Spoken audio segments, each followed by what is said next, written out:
Hey guys, today I'll be showing you how I make this luscious moisturizing butter. Here's the ingredients I used. I used African whipped shea butter, Kokum butter, mango butter, Muru butter, and the oils I used: olive oil, vitamin E oil, rosemary essential oil, almond oil, argan oil, peppermint, and Jamaican black castor oil. Without further ado, let's get into it. First, I use shea butter, which is rich in fatty acids and vitamins A and E.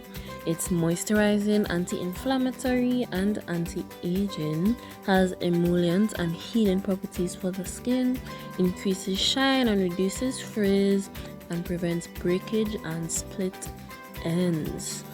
So I used approximately 1 cup of this butter.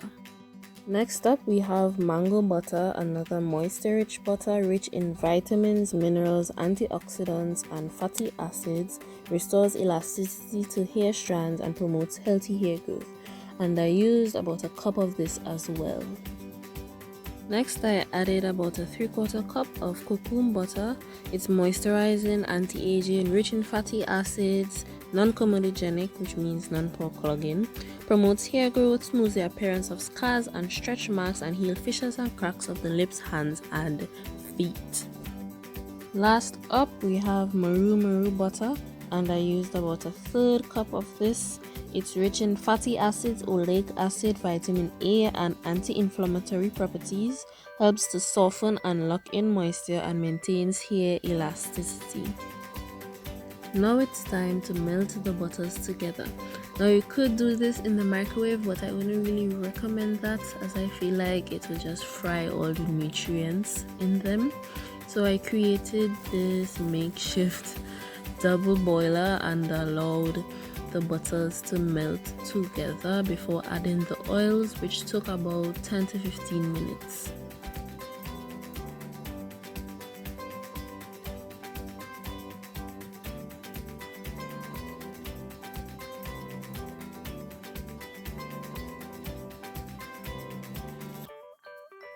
As you can see, the Kokum butter is pretty hard and it was the last to melt, and this property would actually help to stabilize the butter at room temperature.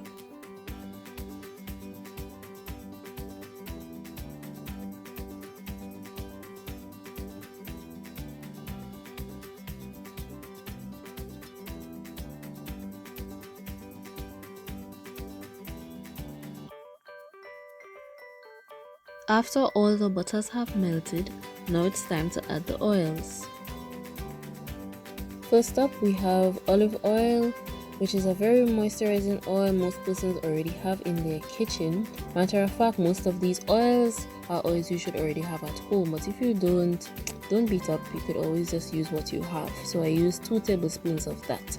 I also used 2 tablespoons of Jamaican black castor oil, which is rich in omega-6 and 9 fatty acids, which helps to strengthen hair, thus reducing breakage and promoting hair growth.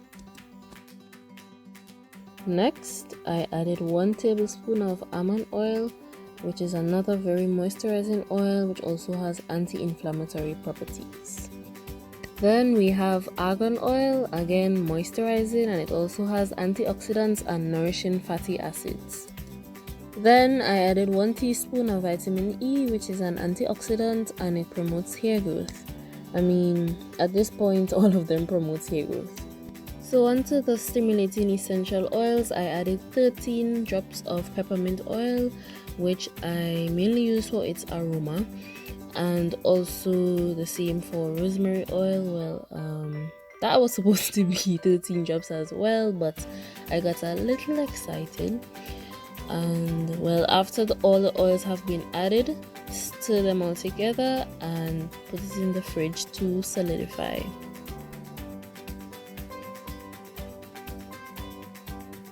The butter is now solid and I had already begun scraping down the sides. That's why it's looking like that, but it's usually completely smooth on the surface after it has solidified. So I don't know who told me to leave this in the fridge for a whole hour and a half. It was so hard and I was struggling. Sis, don't be like me. Just leave it for 45 minutes.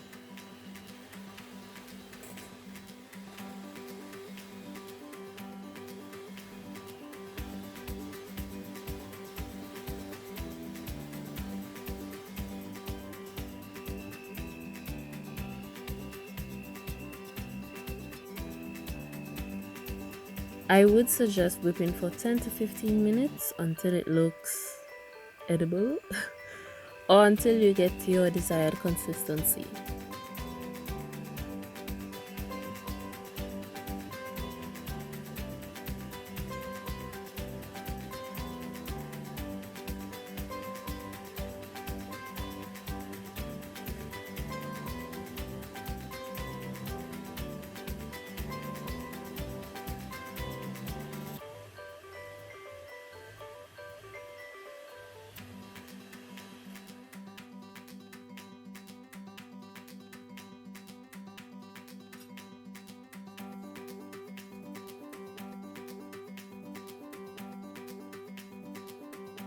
So I got this cute little jar from I.M. & Company in Trinidad, but of course you don't have to be as extra as me.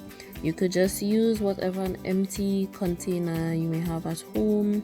Once it has a pretty secure lid, you'll be fine.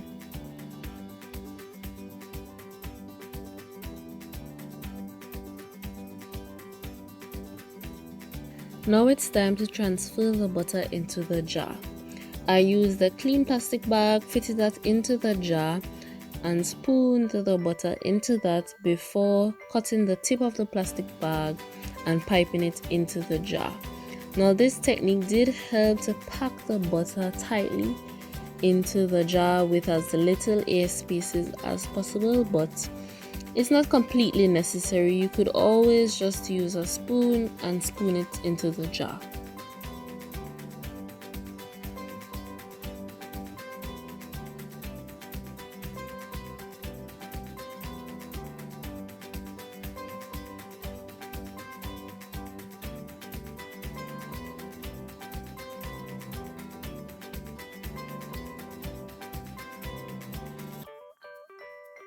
The butter is very thick, but it's also very creamy and melts as soon as it comes into contact with body heat. That's why it looked like that when I squeezed the last bit out.